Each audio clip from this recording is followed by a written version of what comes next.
edition of the Boob Tube Buddies podcast, covering the 5th episode of Netflix's Luke Cage, entitled Just to Get a Rep. This is our first one that is not part of the marathon that we did last week. To get in on the conversation here, you can follow us on Facebook, Twitter, YouTube, Instagram, Reddit.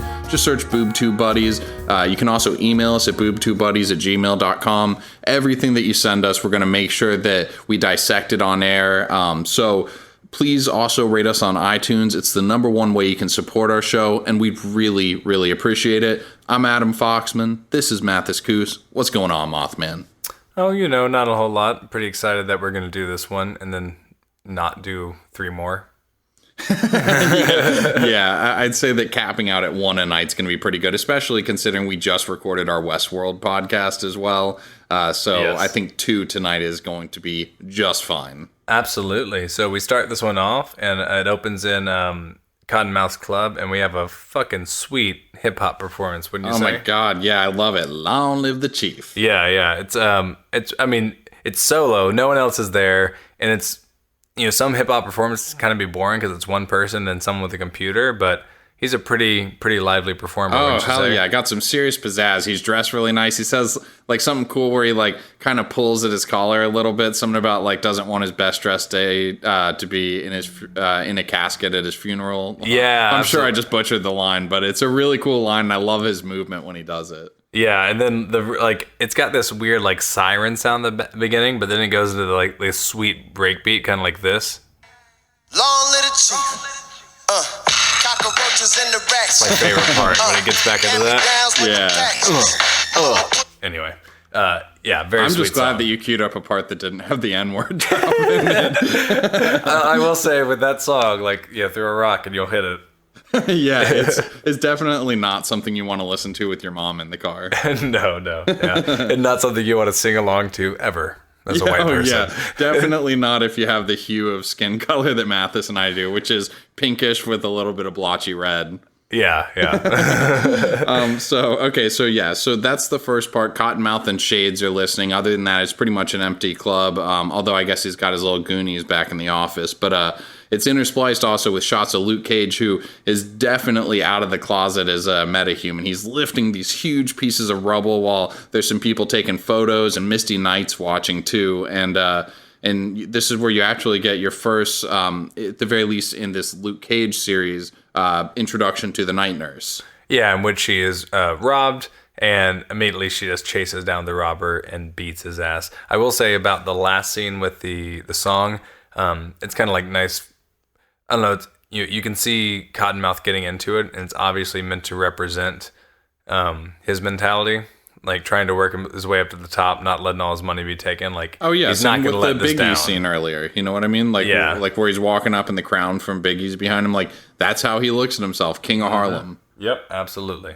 So Cottonmouth meets with his gang back in his office. He's got his lawyer, accountant guy, whatever, saying that everything is great. Hey, no, you're completely broke. All of your stashes have been taken. You don't have anything other than real estate in the club. So yeah, kind of take it easy because people are talking.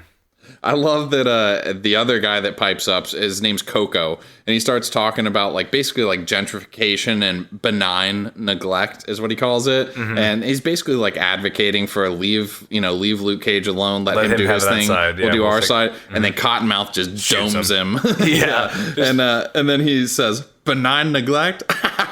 Yeah. He starts laughing. He just has a nice little chuckle of that. Meanwhile, everyone in the office is petrified and covered in blood. Yeah. I love his laugh, by the way. It's a really, really, really good laugh. He has a great smile, too. He does. Especially for someone that has apparently 80% fake teeth based on his well, origin. I mean, maybe that's why he has such a nice smile. Maybe. But essentially, Shades the whole time is kind of looking on judgmental but he wants them to squeeze the boulevard and basically go from 110 to 155th Street and just get whatever money. I think he says, for every dime they have, I want a nickel. Yeah, I love that part. And he says when they get pissed off, you tell them this is a a stupidity tax on Luke Cage. Yep, and then he tells that one guy, Zip, as everybody's walking out, to call up Mr. Spurlock and tell him we're going to need his services. Yeah, which I thought was weird because although I do love Super Size Me and I love 30 Days, I don't really think this is his style documentary to shoot. Morgan Spurlock, nice. It's the only Spurlock I know. I was going to ask you, actually, does the name Mr. Spurlock ring a bell from any of your comic book readings? It didn't. I actually meant to look it up and I just forgot. But when I type in Spurlock on Google, it immediately takes me to Morgan Spurlock. But if I add Marvel, survey says J. David Nope, that's just an artist. Yeah, I don't think it's anyone like in particular. Like that's been represented before. Okay, all right, well that's good. But so yeah, then next we have a montage. A sweet beat-ass montage. Yeah, where basically they're just tearing up the boulevard, beating people up, trying to get money. Everything from like slamming someone with a garbage can and taking their like jewelry to, I think the only real prominent one, which is Aisha's place. Yeah. Yes, the sports memorabilia shop. They smash it up real good and they steal her father's World Series ring. And then Zip's like, holla at Luke Cage if you want some answers. Yes. Which she's super pissed off. And she's going to get to the bottom of it. And eventually, you have him, back at the barbershop where... do you know the dude's name that was playing poker the whole time that's now playing chess? Yep, I wrote it down for the first time here. Bobby Fish. All right. Oh, because I know they were saying you're not Bobby Fischer, but that's just a chess reference. That's it, yeah. Okay. That's all that it is. Bobby Fish is his name. Maybe that is his nickname because of the prominent chess player. The other guy he's with, by the way, the tailor, Dapper Dan. He's an actual tailor from 1980s Harlem that is pretty prominent. Like, I guess he dressed like a bunch of celebrities, artists, musicians, actors, things like that. So I thought that was kind of cool. Which is why they're asking, like, tell me the Tyson story. Yeah. So I thought that was kind of cool. Like, that's an actual throwback to a real guy, and that's him playing himself, too. Huh. Well, so in this scene, we get him being dapperfied, and he gets a slamming suit. Really sharp looking. Right. So they both look amazing, dressed to the nines.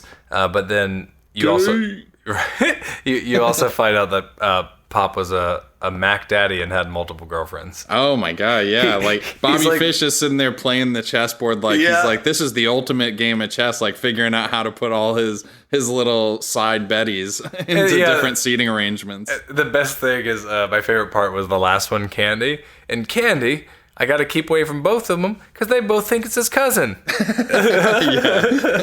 Which means they've obviously met her and just, anyway. That was really, really funny. And at this point, Aisha comes in and tells him all about the shakedowns, and she's not having it. She's like, talks a little bit about her father being strung out, and like that ring is the last piece of his legacy, the last piece of anything that's good that he's done. And then she took it because he would have pawned it.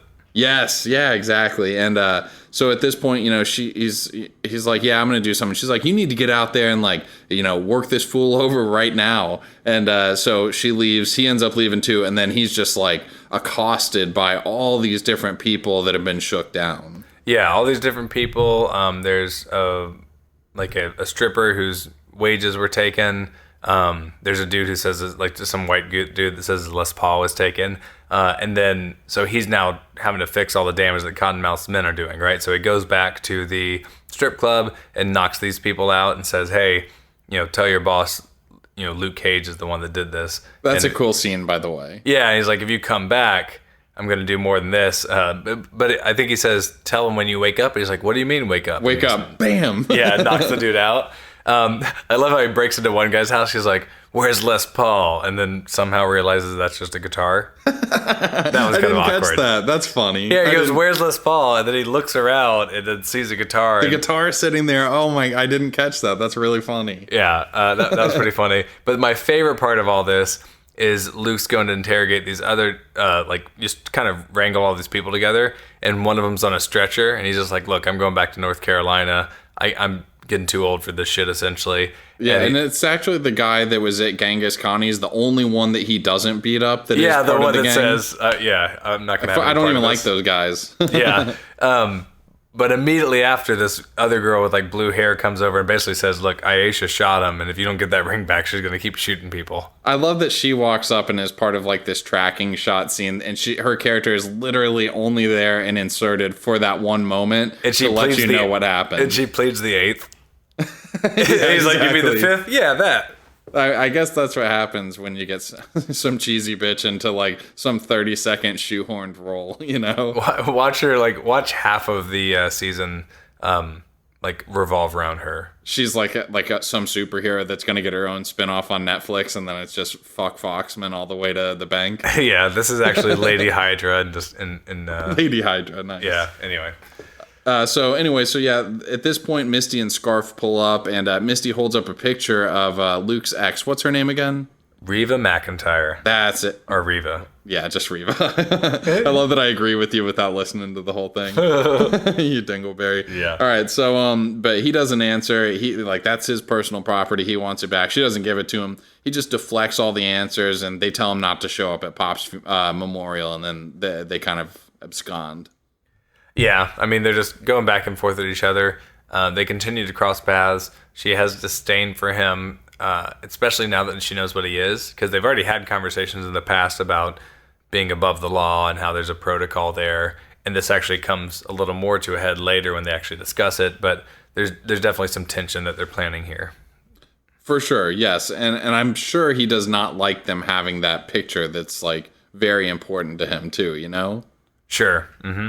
But okay, so then after that, we got Shades is telling Cottonmouth that he needs to call this thing off. Like, you look fucking weak as hell. You're acting stupid. It's ruining your reputation. And then he tells him he needs to sell the Harlem's Paradise Club, which he is just like not having. He's like, look, you can get $3 million with this market, kind of build your business back up. It won't be a big deal. But he's like, no way in hell.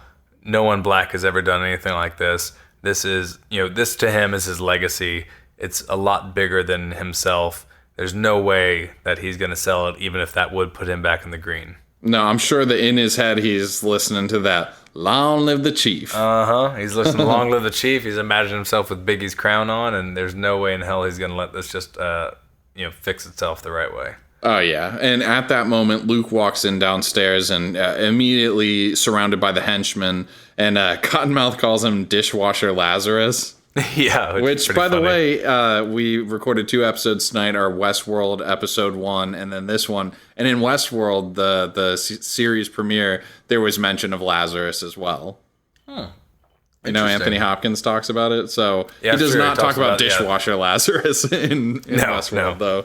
But so anyway, the guys start attacking him, including shooting at him, and he just fucking drops him off. And at that point, Shades kind of like whispers to himself, like, Carl Lucas? Mm-hmm. He recognizes them. And then he says, like, you're supposed to be dead. And then basically they have a little exchange, but Luke tells him to keep his name out their mouths, and they leave. Yeah. So he essentially just gives them a threat, knocks his men out, but doesn't kill anyone. The whole fight could have been over, but it's just I guess Luke's kind of forgiving. His whole apartment complex was just blown up by this guy, and Connie was almost dead. And not to mention the damage that is being done to the local populace by Cottonmouth as well. I mean, it's just the typical half measures of a good guy. You know what I mean? Like in all these superhero things, imagine the misery that could be avoided if everybody just acted like Punisher and just killed the bad people. Guys. Yeah.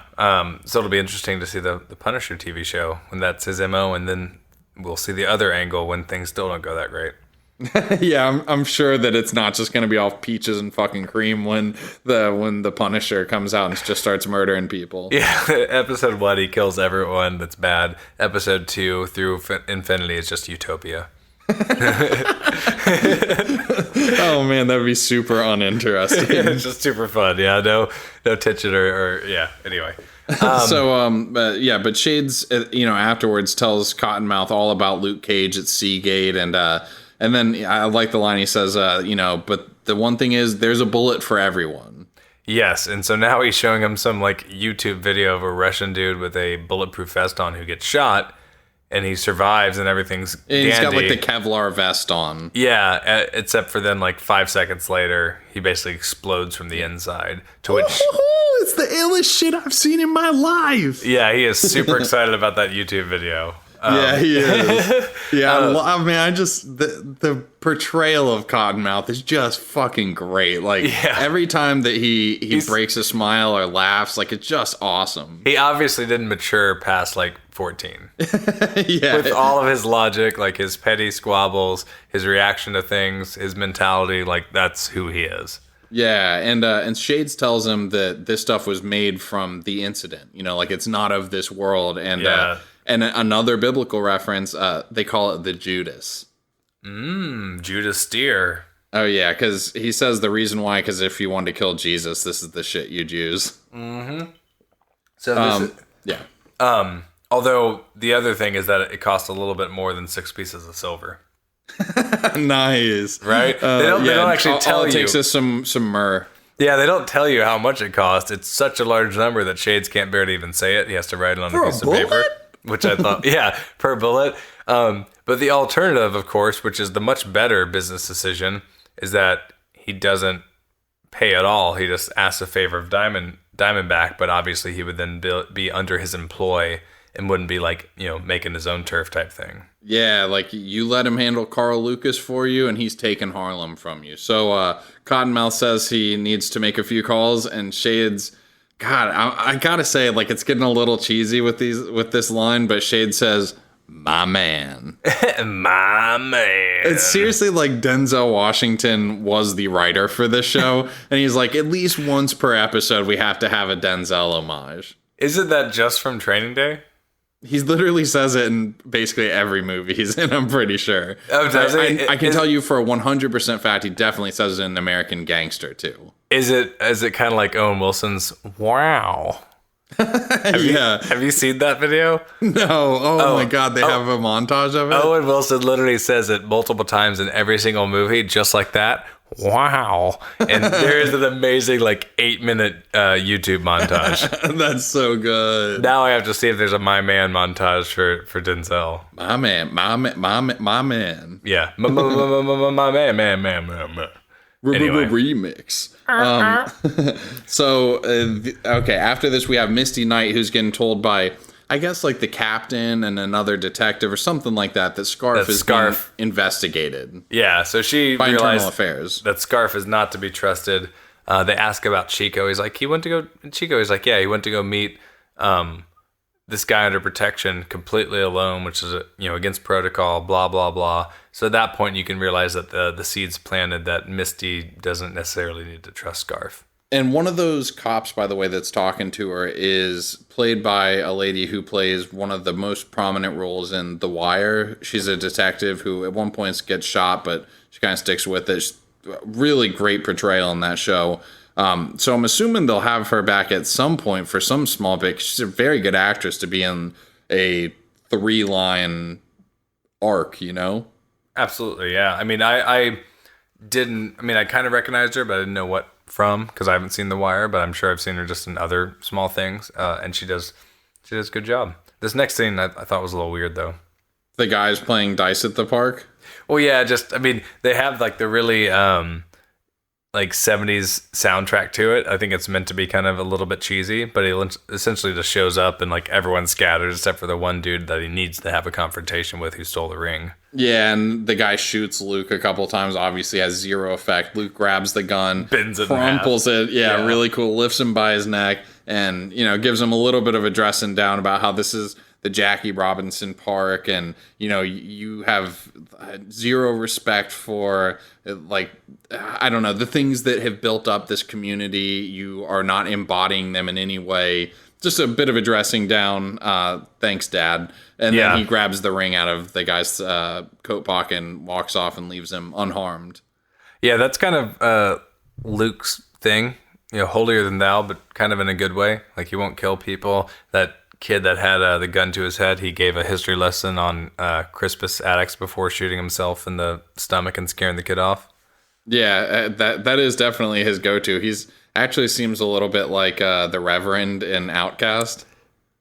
Yes, but not mumbo jumbo, like just legit A little history. bit less hell and brimstone, yeah. Yeah, a little less fire and brimstone, but he's very much Fire and brimstone, not hell and brimstone. I mean, same thing, right? But yeah, he constantly wants to tell people the way they should live their lives, and I'm not really arguing. I'm just pointing it out. Yeah, I get what you're saying. It is, I guess, a little obnoxious. Just the Zip's fact a piece he's of so shit. preachy. So yeah, for sure. I mean, he deserves it. I'm just saying, like, I get it. I get it from a cinematic styling too, and they're also trying to obviously send a message with all this stuff. Like there's a lot of social commentary on here, and I get that that's all being put into there. yeah, and you also think about the fact that there's, not a whole lot of black superheroes, period, much less that are on the big screen. I mean, like you have Falcon now, obviously, like Nick Fury. Hold on, can we stop talking about this? Because it's going to have, like, you're getting very dangerously close to ruining one of my games that I have for later in the episode. Oh, okay. Okay. It's just funny that we happen to get onto that conversation. Well, we should probably throw to an ad pretty soon here, right? Let's see where we at. Yeah, you know what? Actually, this would not be a terrible time to do it. Let's cut to the ad. Alrighty, we'll be right back, everyone. Hey buddies, this episode of Boob Tube Buddies is brought to you by Audible.com with literally 1 trillion audiobooks for you to choose from. I'm an interesting guy. Sometimes I even like to try new things. If you know me, you'll also know I'm the outdoorsy type. I like camping and water bears and sea fish. Recently, I decided to Brad Pitt myself and take up fly fishing. And boy, do I wish I had listened to Terry Mort's The Reasonable Art of Fly Fishing before doing so. Tom Rosenbauer says if you read other fly fishing books before, I think you'll agree with me that you wish this one had been your first. I know I do. Head over to audibletrial.com/boobtubebuddies, sign up for a free trial of Audible, and get yourself a free audiobook of your choice. Also, let me know how the fly fishing is. I've never done it before. And welcome back. Whoa. Johnny All right. and the douche. I think it might be game time. Is that correct? Let's do it. Yeah, you ready to find out the title of this trivia? I am, because that's definitely your creme de la creme is the titles. It's entitled "All Aboard the Coal Train." Woo! I almost made the train sound, and then you did it instead. I heard you gearing up for it, Yeah. actually. Okay, so the actor that portrays Luke Cage is Mike Colter, and this game is just based around our lead here. You ready for it? I am. Okay, so again, the actor that portrays Luke Cage is Mike Colter. Which of the following actors or actresses is Mike Colter related to? And just a hint, it's just one of them. So it's not like multiple answers here. One of these people is related to Mike Colter. You ready? I am ready. Okay, 4 choices. A, Viola Davis, who is Amanda Waller from Suicide Squad. Mm-hmm. Rosario Dawson, who's the night nurse from Daredevil, Jessica Jones, and Luke Cage. Don Cheadle, who is Iron Patriot from Iron Man, and Anthony Mackie, who's Falcon from Captain America, which is why I stopped you a minute ago, because I had him in a question. Okay, so Mike Colter is actually related to one of them? He's actually related to one of these actors. Or actresses. Is the relation a cousin? Yes, it is cousin. Oh man, all bets are off. Can't go by how they look. Yeah. Let's say Viola Davis. Nice, good answer, man. That's exactly what it was. All right. Yeah, they're cousins. Okay. For some Okay. reason, I thought Viola Davis was Maria in this show. I don't know. That is not her, I don't think. Although she actually plays a role in Iron Man, Captain America. Or no. What's the one that they're in together? Captain America 2 or Captain something? America Civil War. Civil War. Civil Yeah, War. That's what it is. Yeah, Okay. she plays a role in that. So, All right. Okay. Great job. You don't have any punishments for that one. Number 2. How old is Mike Colter? Pretty simple. And obviously there's only one answer here. A, 35, B, 37, C, 40, D, 44. 37. He is 40. All right, you ready for your punishment? Yeah. You have to list your top 40 favorite things about me. Yeah. I'm just kidding. Okay. No, but seriously, you have to do an impression of Nick Cage auditioning for the role of Luke Cage. Nick Cage. All right, I just have to share that you cut out when you made your joke, so I missed it. But then you Oh, sounded. it was hilarious. Can I just get like a fake laugh real quick? But then your quality got to a point where you sounded like a demon. And as a demon, you said, Nick Cage as Luke Cage. Do an impression of Luke Cage auditioning for the role of Luke Cage. Nick Cage? Yeah, Nick Cage auditioning for the role of Luke Cage. Nick Cage. Yeah, I somehow thought you would never do another Nick Cage impression, so I didn't really work on it. That's exactly why I threw it back to you. Okay. Hey, aren't you aware of the profound significance of this geographic location to Black history? Why are you doing such a terrible job representing our race? You got to yell at some point. He blows up in every scene. Have some respect! Nice. Okay. Very good. I gave him a dressing down, just like we just discussed. No, dude, that was perfect. I loved it. Immediate callback to what we were talking about before. Very good. All right. And to my point earlier that I wanted to get to the game with is that I think with there being a limited amount of like Black superheroes, they want to make sure that every single one is setting a good example. Yes. Okay. Very good. And I'm glad you got to finish your thought there. They can have Pops, sleep with all the women, Oh, nice. That's funny. Anyway. Very good. Okay, so final question. Which of the following films is Mike Coulter not in? And it's just one. He is in 3 of these 4, okay? Okay. A, Men in Black 3. B, Creed. C, $1 Million Baby. D, Zero Dark 30. So he's not in one of those? Yes. $1 Million Baby. Nope, he is in that. He is a fighter in it. And he was not in Creed. Oh, okay. Okay, which I actually, that's the only film of these that I haven't seen. So I hadn't seen Creed, but I'd seen the others, and I was like, anytime you're not really familiar with an actor, yeah, I don't remember him in any of those. Ago, I'm like, I'm right there with you. Yeah. Okay, so your punishment, very, very simple. Do an impression of Sylvester Stallone auditioning for Men in Black 3. What role? We're gonna say that he is K. Wait, who's K? K is that Tommy Lee Jones? I'm pretty sure it is, because I think J is Will Smith. Okay. Tommy Lee is he's getting too old. He looks kind of deeper.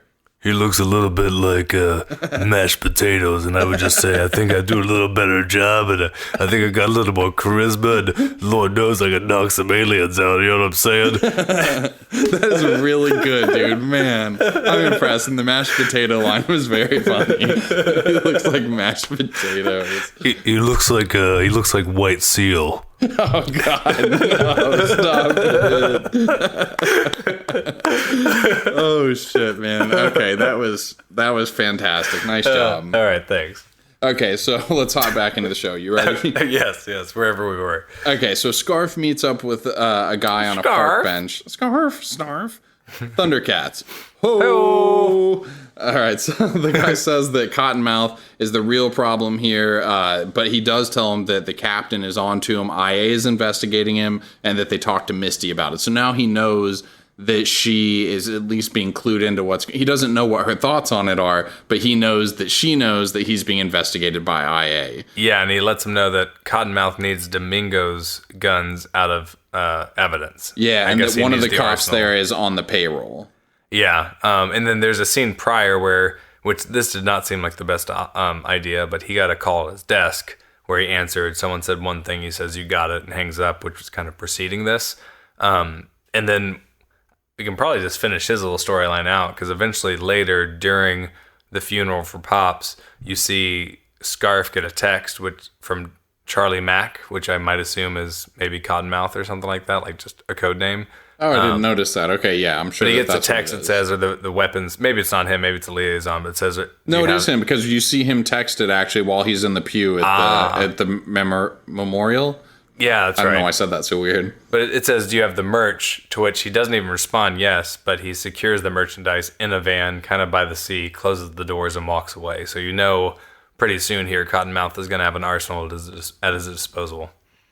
Yeah, that's very true. What do you think about the next scene in Aisha's sports memorabilia shop? Do we need to go too much into that? The drunk father drinking the Colt 55? I'm not really. I mean, he goes back to find Aisha to give the ring back that he found, and instead her father, who would have pawned it's there. So obviously he doesn't give the ring to him. He also gives him a dressing down, says, stop being a wasteoid and drinking your life away. And then that's it. That's it. Not much more to it. No. And then I guess Luke goes into the barbershop, realizes that this fucking badass suit that you know, like truly legendary tailor has made for him has got bullet holes in it. And he says shit, then he puts a buck in the swear jar. Yeah. And then after that, we actually get the memorial, which is actually kind of a cool little scene, not in terms of action, but just in terms of two pretty good monologues. Absolutely. So you have, you know, everyone, pretty much the entire cast of the show that we've really been introduced to is at this memorial, other than Scarf. Oh yeah, you got Misty, elsewhere. Aisha, Cottonmouth, Shades, Billy Fish, and then Luke Cage obviously comes in a little late. Yeah. So everyone's there, and you know who else is there? Pops. Yeah, that's true. That's true. His last appearance inside that coffin. There's some dude we don't know, or at least I didn't recognize, giving some kind of eulogy, you know, after the priest has. Yes, and then he has not been shown before. Yeah, to which he opens it to the room. Would anyone else like to say words? And you have Cottonmouth and Luke both raise their hand, and Cottonmouth goes ahead and goes up first.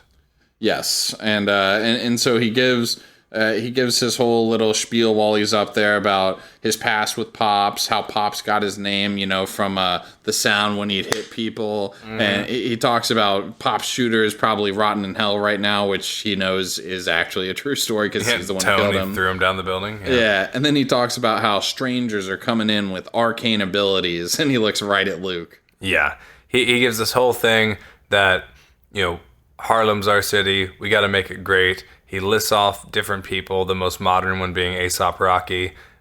He definitely gets some responses from people. He does, yeah. It's a mild applause and some amen brothers and stuff like that. Yeah, but you know, the whole thing seems so douchey because, you know, Pops is dead because of him. Yeah, well, we know that it's disingenuous as shit, but whereas Luke Cage's speech is actually built on like actual truth and really fits in with the course of action that he's taken and that people have seen him, you know, being invested in. Yeah, I mean, because you understand we've been given a kind of a complex character in Cottonmouth that ultimately, like I said, he kind of operates like a teenager in terms of his motivations. And he did obviously care about Pops. I mean, we see him crying about him, but at the end of the day, he's the one that's kind of caused this mess with the way he performs business. So to have Luke go up there, everything rings a lot more true to the audience. Well, yeah, because Luke says things like, Luke, he talks about being men and protecting others that, you know, would seek to do them harm and stand up to a bully, especially if it's one who calls you a friend. And that's when he looks right at Cottonmouth. Yeah, and then he also has the line at the end, which I liked because Cottonmouth, you know, this is very like political feeling because Cottonmouth makes the whole thing about this city being great. And he talks about the people. Yeah, Luke says, I don't care about Harlem. Harlem isn't great. What's great are the people that live in it. Yes, and I thought that was pretty cool. And that's the moment where he gets like a full-blown standing ovation from the crowd. Which I will say I didn't quite buy. What, the standing ovation? Yeah. I didn't feel like in the context, if you're not the audience that knows the full story, I didn't feel like his was such a landslide better speech standing O than Cottonmouth's. Also, I've been to memorials before and never seen a standing ovation before. I mean, this wasn't like, this isn't a rock concert, people. Yeah, get yourselves it's a together, little bit compose inappropriate. yourselves. It's also, I've never been to a memorial where they said, would anyone like to say any words? Have you? Yes. Yeah, I have actually. I've been there, and generally people come up, say a couple of things, make a couple of, you know, tell a couple of funny anecdotes. So there are some chuckles and things like that, but I've never had one where people even clapped afterwards. Now, to be fair, well, did you have one where they like at least flashed their tits or lit a lighter? No, what? No. No? Okay. All right. When my uncle Mick Jagger died. Yeah. So anyway, afterwards, they go outside and Cottonmouth and Luke have a quick exchange about, you know, Luke says, embarrassing you in public felt pretty good, man. Yeah, he goes up to him. He's like, I'm glad that you, at first I wasn't happy you were here, but now I'm glad I got to, you know, basically dress you down in front of everyone. To which I can't remember what Cottonmouth says, but what was Luke's Don't confuse line? the battle with the war. Yeah, but then Luke has a really sweet line about... Yeah, I'm taxing you, the next suit that gets bullet holes in it. Yeah, because of the stupidity tax for Luke Cage, to which Cottonmouth has this great laugh. Yeah, flashing those pearly whites. And then now Misty and Luke Do you feel come to like at heads. some point he's going to get, like, towards the end, punched in the face, have that laugh or something like that, and just have the teeth on the side, maybe? Maybe. Like, for a real Cottonmouth look? Do you think Luke will finally snap and just yank all of his teeth out except for his fangs? It'd be pretty brutal. Yeah, that would be just a really out of place torture scene. But obviously, while telling Cottonmouth about like how important this place they're sitting at is to Black history. Yeah, definitely. So it ends. It honestly probably should have just ended there because that was cooler. But Misty and Luke end up walking together away from there, and he's kind of talking about how weak the system is. You know, deals, pleas, all that stuff, bargains, and she's like, there has to be rules, and he says, I'm sorry that things couldn't be different between us, but I ain't going nowhere. Like I'm gonna keep doing me. And that's when he walks into Pops. Yeah, you do you, I'll do me. He walks into Pops, conversation's over. She obviously isn't too keen on vigilantes, but given the fact that she becomes one herself eventually in the comics, I feel like the Defenders are starting to shape up. Yeah, for sure. All we need is his little buddy Iron Fist now. But real quick, and someone to take care of them if they get hurt. Oh, good lead-in, dude. Chimpanzee riding on a Segway. Chimpanzee riding on a Segway. Nice. So yeah, the part that we had set aside is the night nurse. Early in the episode, after she fends off the mugger, she walks into a diner. It's owned by what I believe is her mother. At the very least, a mother figure. And apparently it's been a little while since they've seen each other.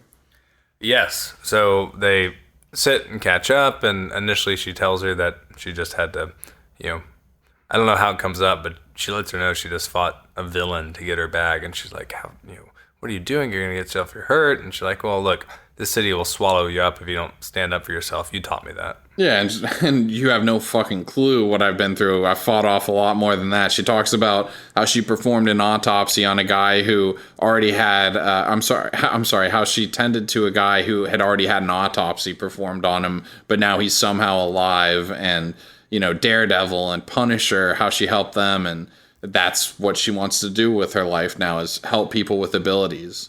Yeah, I mean, it gets down to her mom asking what she wants to do, and after kind of explaining these stories, and obviously the entire city is aware of this stuff now, right? There's been the event from Avengers 1. All that stuff. And they talk about it in the scene, too. Yeah.